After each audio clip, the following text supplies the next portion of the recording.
Jadi ini dua perkara yang hendak saya nyatakan di peringkat awalnya. PJ Utara. Sila Yang Hormat. Terima kasih Datuk Pengerusi, terima kasih Yang Berhormat Menteri. Sebentar tadi Menteri kata semasa Menteri menjadi dalam jawatan kuasa perolehan, tidak ada kes-kes di mana regulation ataupun guidelines tidak diaturi. Saya nak tanya, hari ini muka surat depan Age Financial Daily, Nazar TDDI to undertake 15 billion privatized project. Convention center terbesar di Malaysia. 15 bilion. Apa yang diberikan kepada Nazar TDDI? 65 ekar prime land di Sri Hartamas dan Mont Kiara. Yang Hormat, for this development. Menteri bercakap isu lain Yang Hormat. You bawa isu Perolehan tentang open tender. Perkara ni direct negotiation, langsung tidak ada tender. Ada satu lagi, 150 ekar punya tanah akan diberikan kepada MRCB dan juga Bransfeld untuk satu projek yang lain secara PFI, secara tidak ada open tender. Sekali lagi, gross development value 15 bilion ringgit. MRCB itu. So, saya nak tanya, apakah azam politik daripada kerajaan untuk menukar cara kita membuat kontrak-kontrak besar ni yang terus diberikan kepada orang yang berkaitan? Nazar TDDI, kita tahu siapa pemiliknya. Keluarganya sebelum ni dengan MITI, sekarang ni projek dengan MITI. Keluarganya sebelum ni kena MITI pun dapat AP yang banyak daripada MITI. So sekarang tak dapat AP, sekarang dapat projek ni lagi. So where is the open tender, where is the competitiveness, where is the transparency? Minta penjelasan. Terima kasih. Terima kasih Yang Berhormat. Saya boleh nyatakan dengan jelas bahawa projek-projek yang disebut oleh Yang Berhormat itu tidak pun pernah melalui jawatan kuasa saya lah. Jadi tidak boleh saya katakan bahawa ia telah diluluskan oleh jawatan kuasa saya, maka saya menidakkan. Nantilah dulu. Bagilah saya jawab. Yang Berhormat dia cakap, saya diam, saya dengar. Bagilah pula saya cakap. Jangan tak sabar Yang Berhormat. Saya kalau nak duduk sampai pukul 12 ini pun saya okey. Saya tidak ada masalah. Saya tidak ada masalah. Ya, saya pun tak ada nak pergi mana. Nak balik kampung Kelantan pun jauh sangat, ya. Minta maaf. Itulah dia bagus spotting, ya. Kita nak baik-baik punyalah, ya. Kita dengar apa yang dinyatakan oleh Yang Berhormat tadi. Walaupun saya tidak membaca, saya boleh jangkakan ini adalah projek-projek perswastaan. Yang Berhormat sendiri kata perswastaan di bawah EPU, Jabatan Perdana Menteri, unit KAS ke apakah dia ada. Jadi saya tak kena-mena ni, saya pun tak tahu. Jadi saya tak boleh nak kata. Jadi kalau PFI juga pun begitu, ya Muhammad. Jadi kena tanyalah yang yang saya tak tahulah sama ada sebab tadi Yang Berhormat ada cadangkan perswastaan baru ni pun mesti kena ada competitive bidding. Itu satu cadangan.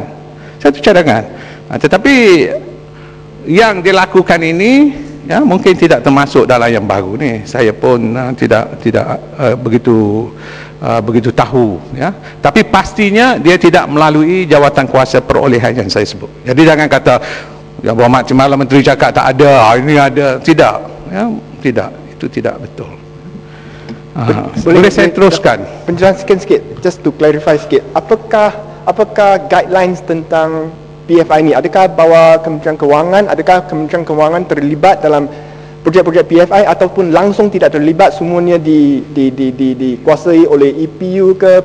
Kita tak faham. Kita minta penjelasan sikit daripada Menteri. Terima kasih. Peringkat awal PFI ini bermakna satu-satu permohonan ke pemrosesan permohonan ini semuanya dilakukan oleh EPU. Cuma saya yakin PFI ini juga akhirnya terpaksa melalui jawatan kuasa tertentu.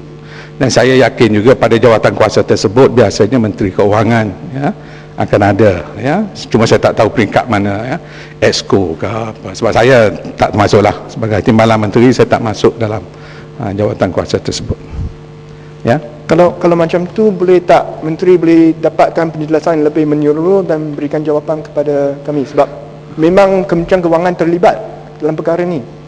Ini boleh diminta dengan EPU lah, ya. Saya boleh sampaikan kerana EPU sebenarnya yang menjadi urus dia. Yang sepatutnya ialah kalau pertanyaan ini yang Berhormat bawa semalam cukup baguslah, Menteri EPU ada, ya. Jadi kalau hari ini saya boleh sampaikanlah. Yang Berhormat. Celahan sikit Permisi, perolehan. Menteri. Perolehan sikit. Ya. Soal susulan. Baik, pengerusi, terima kasih. Jawapan yang Berhormat Timbalan Menteri tadi berhubung dengan perolehan yang berkait dengan penubuhan jawatankuasa perolehan yang dipengusikan oleh Menteri Kewangan 1 dan ada satu lagi dipengusi oleh Menteri Kewangan 2. Satu peringkat lagi ialah jawatankuasa perolehan yang membabitkan kementerian, di mana wakil Kementerian Kewangan juga ada, ya. Kalau yang dibangkit oleh PJ Utara tadi ialah hal yang tidak ada open tender. Penjelasan yang bawa Menteri ialah barangkali ini projek PFI. Yang saya nak bangkitkan ini adalah projek yang ditender secara terbuka, kemudian beberapa syarikat mengambil bahagian, melepasi semua proses tapisan dan penilaian teknikal dan kewangan. Kemudian laporan terakhir mengenai syarikat terpilih telah pun dibuat. Baik, ya. Kemudian setelah lama masa berlalu, datang pula keputusan untuk retender balik. Ya. Saya ada maklumat mengenai projek ICT Perkeso lebih daripada 150 juta. Kemudian ada koresponden antara menteri dengan Menteri Kewangan. Kemudian keluar arahan buat semula. Menangguhkan projek seumpama ini membebankan dari segi kos, satu. Yang kedua, menangguhkannya juga ialah akan membabitkan kecekapan sistem penyampaian jabatan yang berkenaan. Saya nak tanya Bapak Menteri, dari segi sistem perolehan setelah melalui pelbagai proses tapisan, pertimbangan apa sebenarnya yang membawa kepada keputusan tender semula satu-satu projek dengan mengambil kira alasan yang saya kemukakan, lewat maknanya kos bertambah, lewat maknanya sistem penyampaian kepada pengguna juga akan memberikan kesan.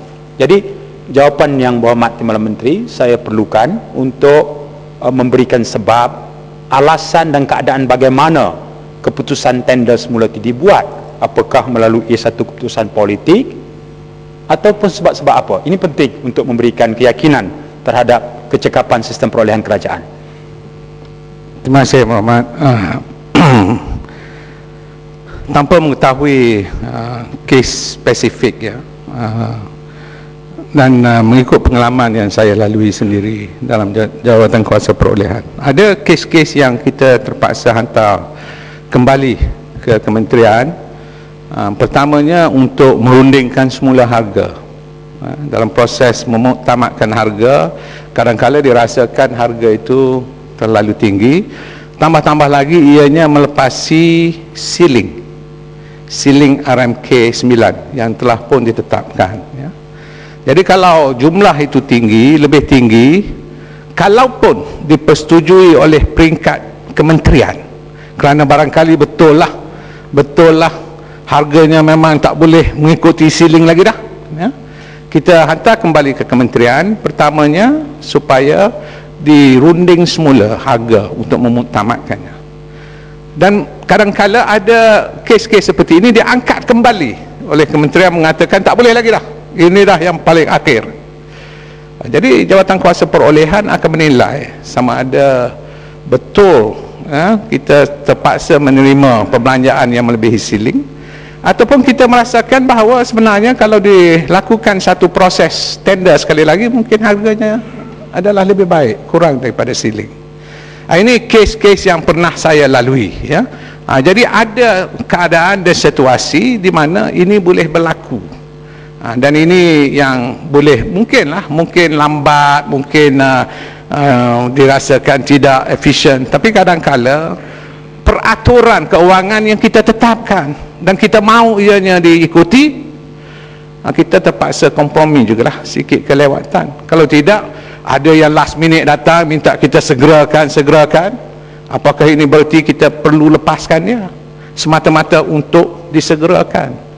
Jadi ini pertimbangan-pertimbangan yang perlu kita ambil kira. Mohon maaf, kalau boleh saya pindah ke satu tajuk yang lain, Ya. iaitu Menteri, saya ada satu soalan.